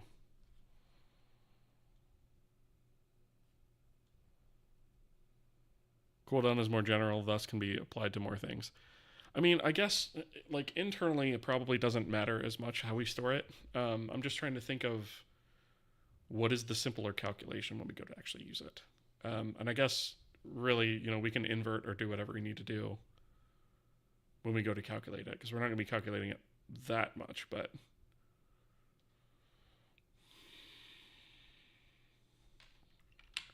So if we do 1.2 and damage, which I think I wanted to set to like 1.5, and we change this to attack rate, right? Then you do damage times attack rate, right? Or would it be damage times attack rate? That doesn't seem right either.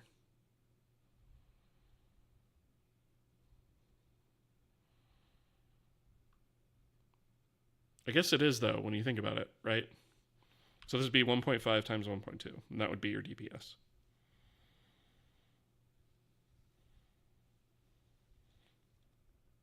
Damage divided by attack times attack per second equals damage per second. Yeah.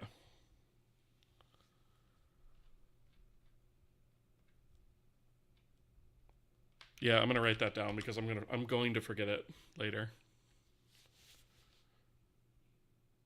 You wouldn't calculate DPS, that's generally left to the player. So I would use this as part of the DPS calculation, but there's also potentially going to be a speed increase buff that you can have, which will be temporary, that will up your attack rate on top of this calculation.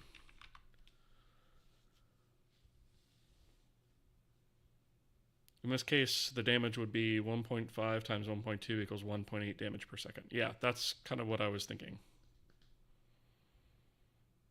Which for a Rusty Dagger, 1.8 damage per second makes perfect sense.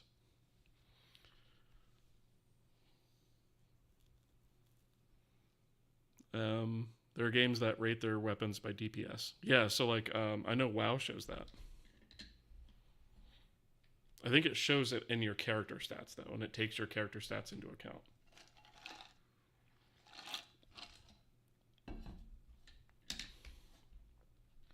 So it might not be something that we show, per se, but, like, maybe it's something we need to know internally.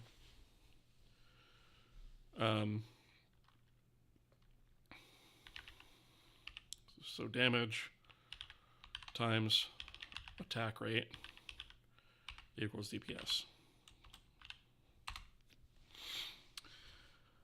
Okay, this makes sense, I think. I think we have enough to go on here.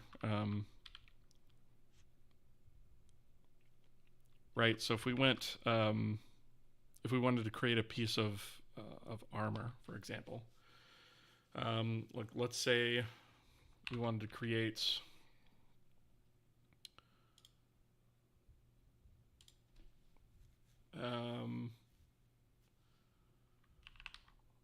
Oops, I want 11.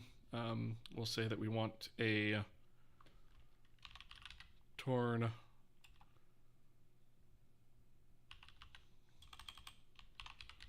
linen shirt, I guess.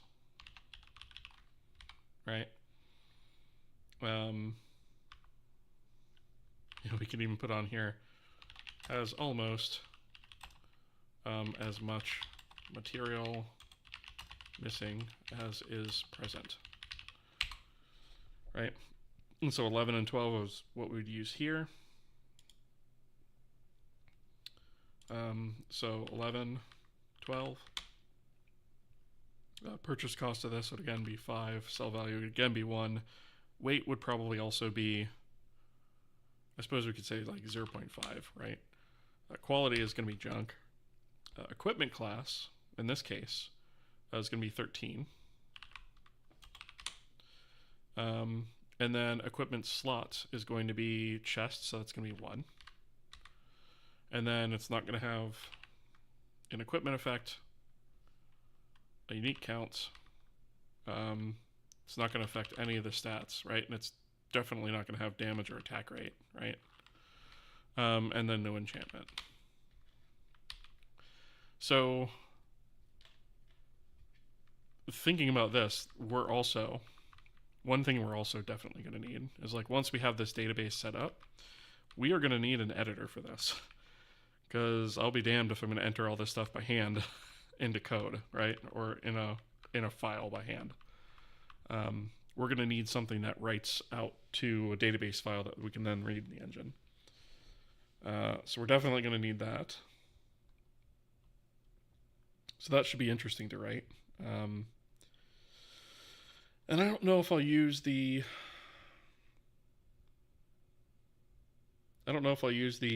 engine to write that editor or not. Probably not. Probably be easier to just use an existing UI library or something like that, because it's a tool. Who cares? And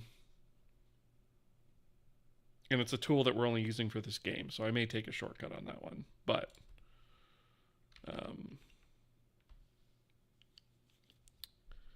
IMGUI would probably make this easy. Yeah, maybe.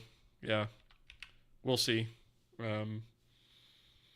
I'm not opposed to putting that into a debug build of game code, right?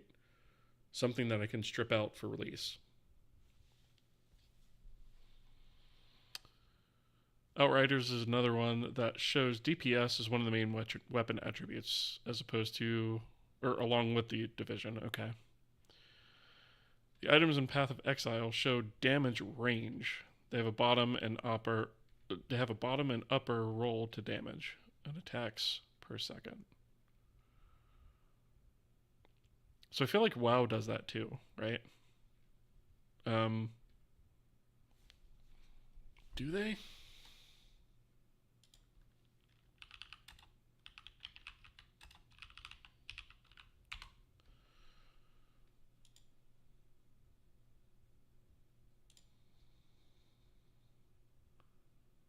Yeah, they do. So that might be something we want to think about. I'll bring this down. Yeah, 26 to 49 damage, right? And then they do show damage per second here. And they have the speed over here. Right, so like, I'm not looking to necessarily do this exactly, but like, that is an interesting example, right? So we may want to have that as well.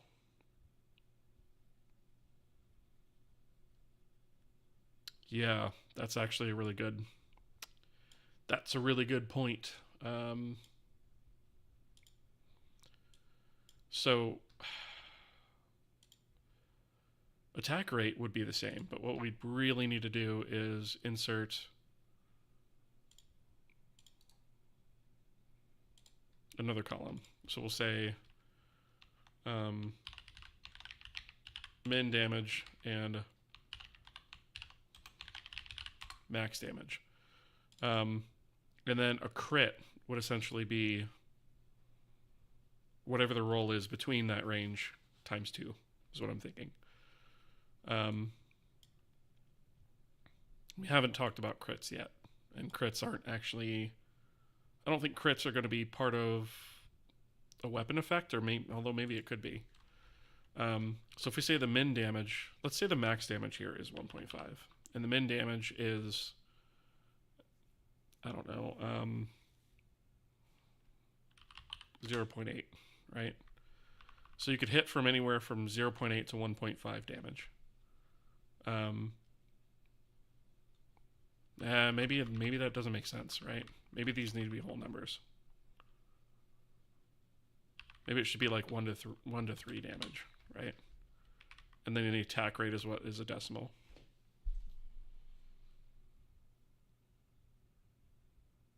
Those are usually whole numbers. Yeah, that's what I'm thinking. So these should be whole numbers, but then this one wouldn't be, right? And so you can roll in anywhere in between here. So I think 1 to 3 damage is fair for a Rusty Dagger, right? And then your attack rate would be constant. I think that makes sense. Okay. A lot of parameters that could go into this calculation that makes to make combat as complex as you want. Yeah, exactly. I think for now that's probably as complex as I'm going to make it, right? We can always add stuff later. You know, and this is already, it's not complex, but, you know, it could get there fast, right? So I think we should probably pump the brakes on adding any more complexity to this. And we could, you know, enhance it later on if we want to. Like a bias that shifts the odds of damage in a certain direction. Yeah, maybe. Or maybe just probably we'll have some sort of item that ups your damage. Right, so it would be this range plus 5 or something if you had a buff, right? Bias could be affected by temporary buffs, spells, etc. Yeah, exactly. Gives you lots of different levers to make different items have different purpose with just damage ranges. Yeah, that's absolutely true, right?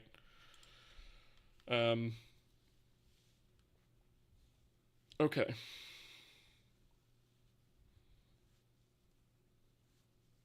There's actually something else I haven't thought about too, which is durability.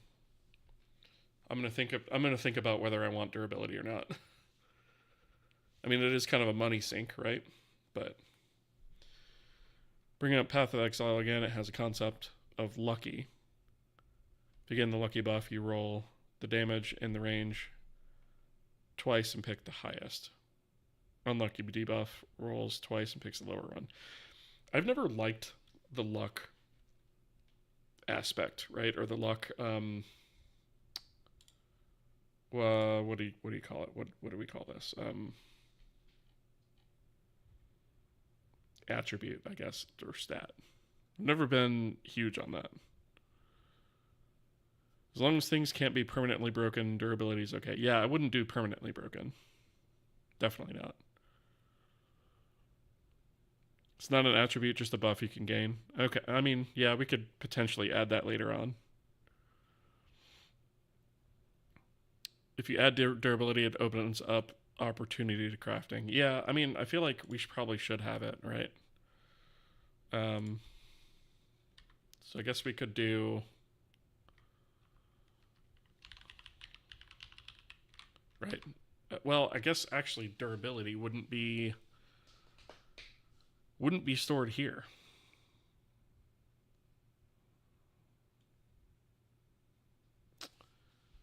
Because I feel like, do they even have durability on here? I don't think they do. Oh yeah, 80 out of 80.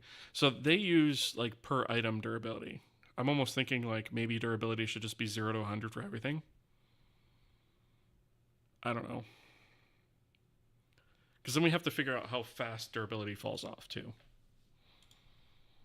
Which means everything would technically have like a durability or like a wear rate or something like that.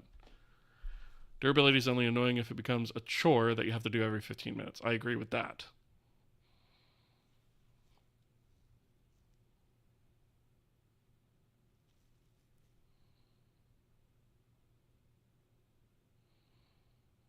Item durability feels like a non-fun burden to the player. Yeah, and that's the thing. Like,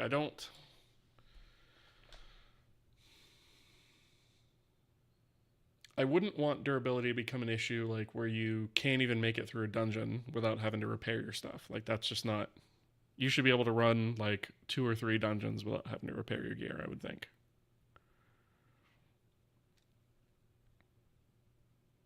Durability can wear off depending on how near to min damage you hit. Oh, interesting. So you're saying the closer it is to max damage, the more durability wears off? Yeah, but then again, like, so in this example, durability is a whole number. So how do you decide when that loses a durability point? Because it's not going to be on every swing,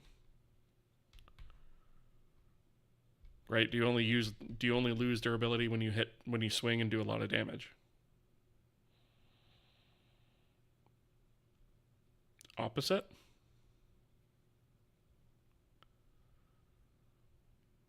Thinking about it, most games pace it so replacement occurs before it breaks. That's true too.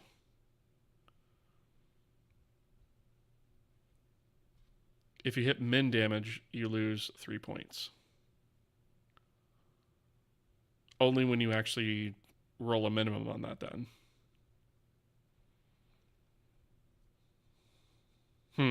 Okay.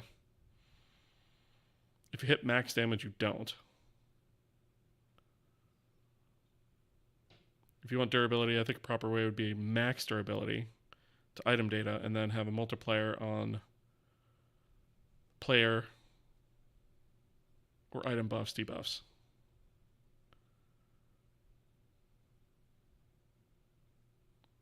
Durability is not fun in 90% of the games. Yeah. I feel like durability is one of those things that I could just add. I could add on later if I decide that I want it. Thinking about hitting a hard part on a monster versus a soft part.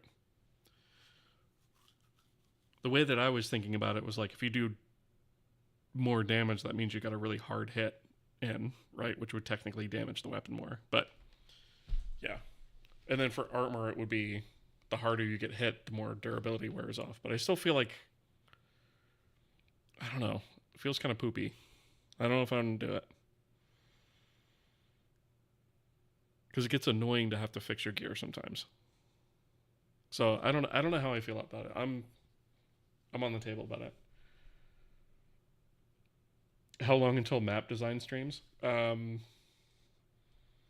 mean, we could circle back to that next stream if you want. Actually, we could talk about that next stream. I was thinking we were probably going to do more item stuff on the next stream, just to kind of circle out how, or round out how all this is going to work. And then even start talking about like how our inventory system's actually going to work and start coding that out. But yeah, I mean, we could look at some map stuff in the next stream for sure. Both make sense, yeah. All right. With all that being said, it is time to end for tonight. So I'm going to go ahead and try and find somebody to raid. Let's see. Before I do, let me see. Like durability gives me more reason to go back to the city. True. Or do some preparation before hunt. Yeah, and that's what I do like about it. But man, if you forget to do it and you get stuck in a dungeon, then what? I guess that's a skill issue, right? But like, if we don't design it very carefully, like we don't want the player getting stuck somewhere either. More than durability, I liked buffs to gear, which is something we're definitely going to be doing. Sharpen your weapon. Yep, I do like that too. Yeah, for sure. All right. Rather than you break your weapon. Yeah, I mean, that's fair enough. All right.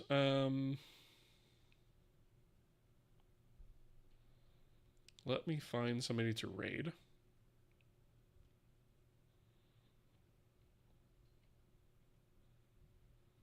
See if there's anybody that's kind of doing something similar to what we're looking at. And if not, I see who I'm going to raid, but let me just see if there's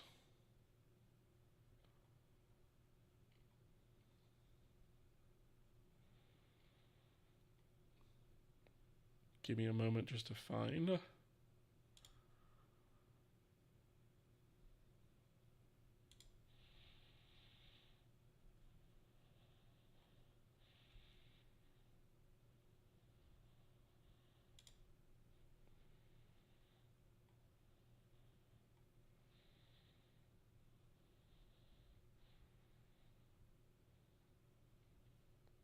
Still looking for somebody to raid. Let's see.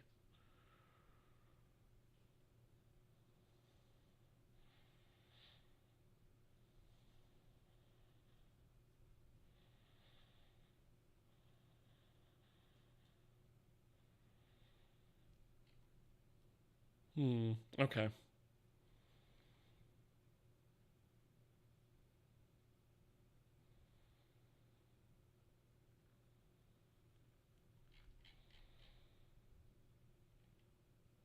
Let's try.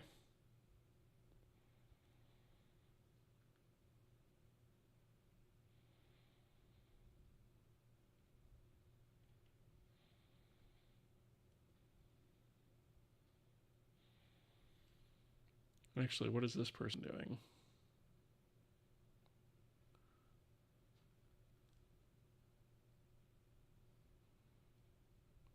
Yeah, I think I'm gonna go this route. We're gonna raid Jitspo.